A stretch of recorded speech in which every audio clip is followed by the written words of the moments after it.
Call this meeting to order of the City of Pearland Planning and Zoning Commission. Today's date's Thursday, October 26, 2017. Please note that P&Z Chairman Daniel Tunstall and P&Z Commissioner Troy Pradia are not present. All other four commissioners are present. Let's go to item 2, which is consent agenda. Consent agenda has 2 items. Item A is the approval of the meeting minutes and excused absences. The meeting minutes are from October 2nd, 2017. Item B is consideration of possible action on final plat of Canterbury Park, Section 5.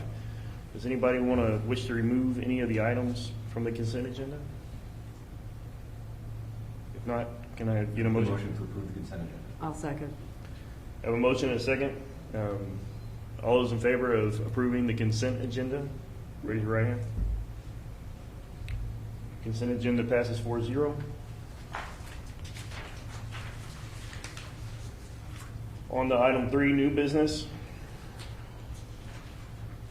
Item A on new business is consideration and possible action of variance from minimum lot depth. This is a request by James Roman of Big Red Dog Engineering, applicant on behalf of Fite Office Park Limited, owner, for approval of a variance permitted in section 2.4.4.2 C1C of the UDC ordinance number 2000-T to reduce the depth from 100 to 0 feet at the northeast corner of a lot located within the Office Professional Zoning District on 15.03 acres described below.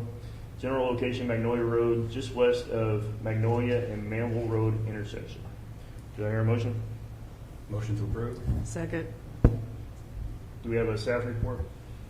Yes, sir.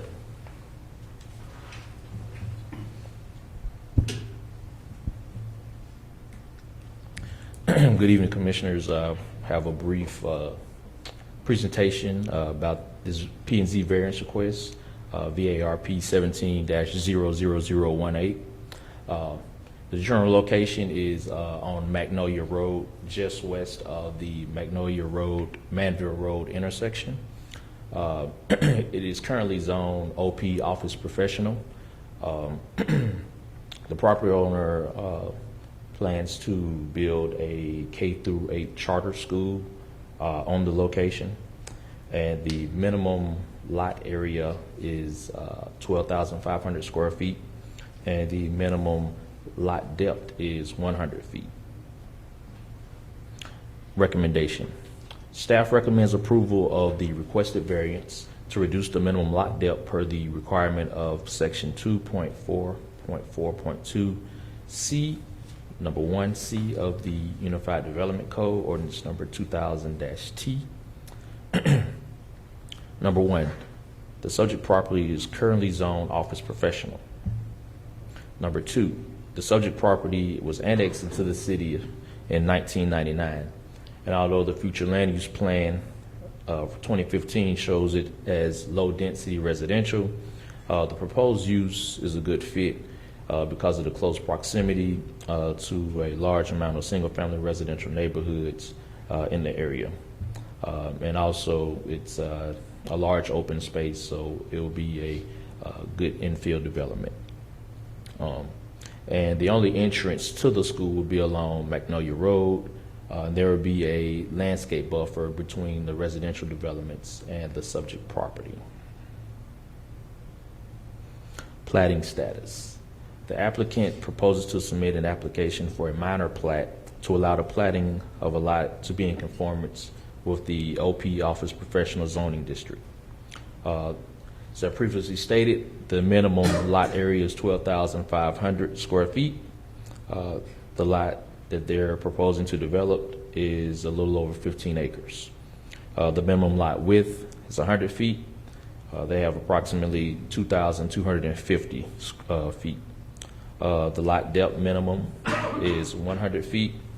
And for this particular development, because of the way that it's shaped, it varies from 0 to 615 feet of depth. Surrounding zoning and land uses.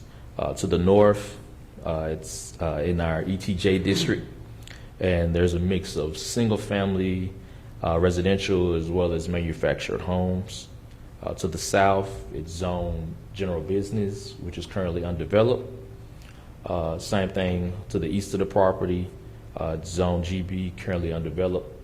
And to the west of the subject property, it's zoned R4, single-family residential, and there's a single-family residential development located there. Conclusion. The proposed lot will conform to all the minimum dimensions of the office and professional zoning district, with the exception of the depth. The lot area, again, is over 15 acres. It's approximately 2,250 feet in width. It has a depth which ranges from 0 to 615 feet. And the variance to the minimum lot depth will not have any negative impacts on any of the surrounding properties. This is a copy of the zoning and area map. This is the future land use plan map. And this is a copy of the plat that they've submitted as well. And it's that northeast corner that we're referring to that they are requesting the variance on, because it's the way that it was previously developed. It left kind of an odd shape in that northeast corner. And this is a ground view of the property. It's currently undeveloped. And this completes staff report.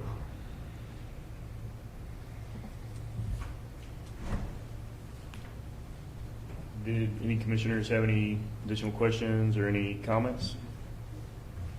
No, I mean, I'm supportive of it if we want to go right to a vote. All right. All right.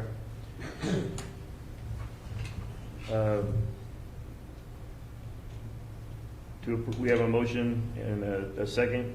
All those in favor of the variance minimum lot depth, raise your hand. Opposed? Variance passes 4-0. Item number 4, discussion items. Commissioner's activity report. Anybody have anything? I do have one thing, and I don't know if it's really the time. I was really surprised at church last week. They were talking about and we had this brought up in a meeting here a while back, but it was brought up about the foot massage places. At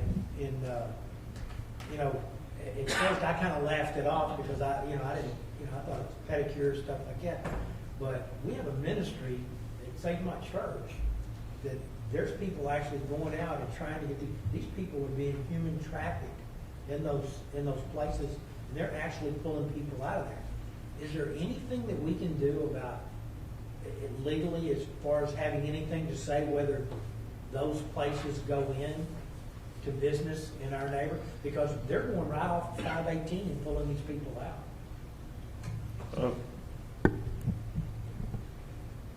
So if I understand the question, it's what can we do from a land use perspective? Right. What changes can we make to the UDC that might be able to better regulate foot massages that aren't being used as foot massage parlors but for illegal purposes? The city has gotten a request by at least one commissioner. We're gathering the data, the statistical data from the police department first on whether this is an issue or how big of an issue it is in Pearland, and then the DDAX unit for the police department, data and data, I don't remember what it stands for. They are going to determine whether or not it is an enforcement issue or whether there are changes to the UDC itself that might help prevent that. And if they find something that the UDC with its land use could help change, then they will give those recommendations. And we're still gathering that data. And then once we get that, our intent is to give it to the commission and make that as a proposed recommended change to the UDC. Of course, the concern comes in, is it really enforcement? These things, when you're getting any type of massage, typically it is behind closed doors. So normally anything you do to the interior of the building isn't going to change that. So, you know, we want to make sure that it's a regulation that actually affects change, not just makes us feel like it affects change. But So, it was really shocking, you know, when we were sitting there and the guy that does the ministry got up and was talking about it. And I asked him, are you talking about the Pearland on 518? He goes, yes, sir. And I just shook my head. I couldn't, you know, I had no idea here it was going underneath our nose. And really, you know, I kind of laughed it off like, you know, that ain't going on Pearland. And come to find out it is. And they're going in there and they're actually pulling people out. But of course, you know, I got to reading on it and found out that Houston is the largest hub for human trafficking. And I mean, it kind of woke me up. And what I thought was kind of senseless at first, because I thought it would be something that the police would be on top of and going in there and busting it up. But from what this guy told me, they really don't want raids on these places because they're able to go in there and get these women out, you know, and help them get a start and do things. And most of them are coming from the Far East.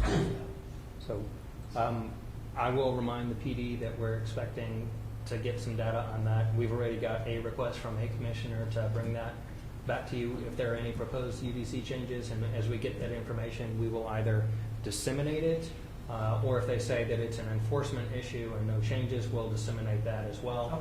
Okay. And just follow up for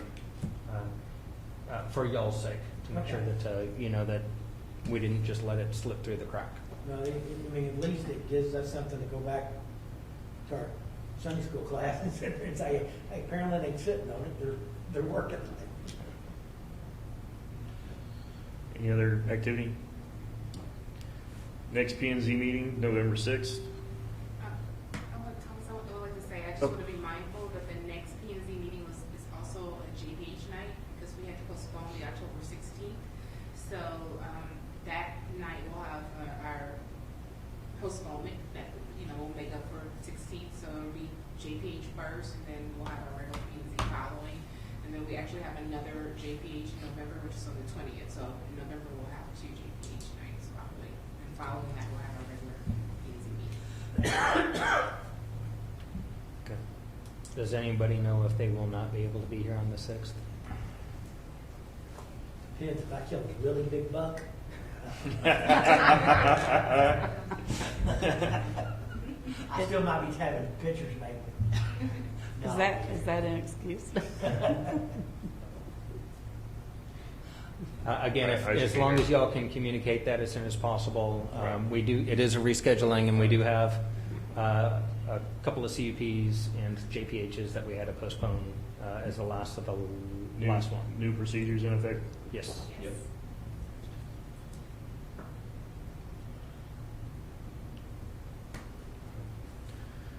Anybody else? Anything else? All right. With that, we'll adjourn. 6:13.